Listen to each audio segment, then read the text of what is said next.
But let's expand on this now with Paikiasothy Saravanamuttu. He's the Executive Director at the Centre for Policy Alternatives and also joins us from Sri Lanka's capital. Good to have you with us on the programme.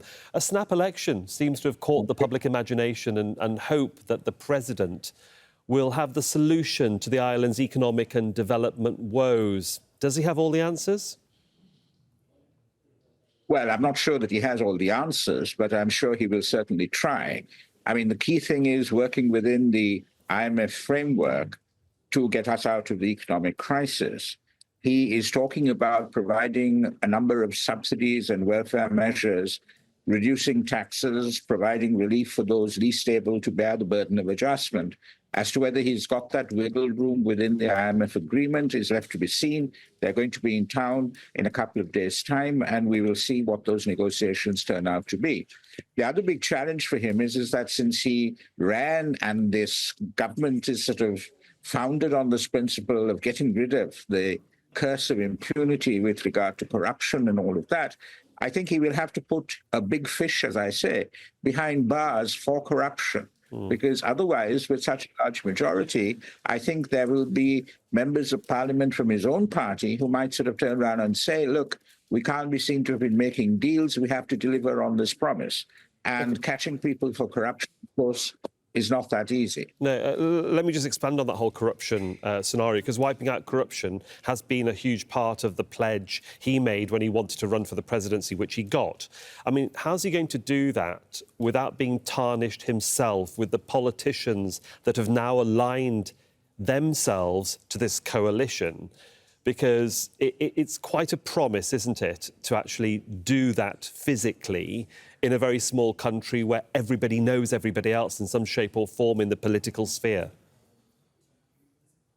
Well, to begin with, Andrew Kumara Dissanayake doesn't have any allegations of corruption against him. No, I never said he did. I never said he did. But there are politicians that may be, and I do emphasise the word may be, aligned to that coalition that may have fingers pointed at them at some stage, as I say, because everybody's being accused of corruption. And this is what he said he'll try and get rid of, is the corruption within the political sphere. Well, in terms of the government, it's of a single party, and they don't have allegations, large-scale allegations of corruption. But the key thing here is in terms of, whether he has the evidence to convict someone in a court of law.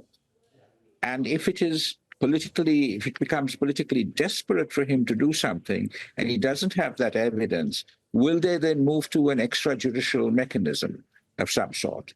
That's a key question. And that will be very, very dangerous in terms for democratic freedoms and rights. You touched on the IMF just a short while ago, and that brings me to the question of debt repayment. I mean, it's not just to institutions like the IMF that want Sri Lanka to restructure its finances. There's also the World Bank. Sri Lanka owes a lot of money to China too. And with that specific connection to China, that worries countries and neighbours like India and much wider afield, the US, when it comes to regional strategic alliances. Yes, it does. But I think they overblow or blow up the threat, as it were, because in terms of the monies that we owe much more to the international sovereign bondholders than we owe to the Chinese. But the Chinese are definitely here to stay in Sri Lanka in terms of the development projects so far. And up to this point, we've kind of managed to balance them off against the Indians and vice versa. But I think that is a major challenge foreign policy-wise.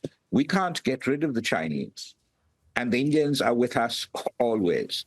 So we have to find a way of balancing the two without upsetting either. Be interesting to see what does happen in the days ahead. But for the moment, Paikiasothy Saravanamuttu, thanks for joining us from Colombo, sir. Thank you. Thank you.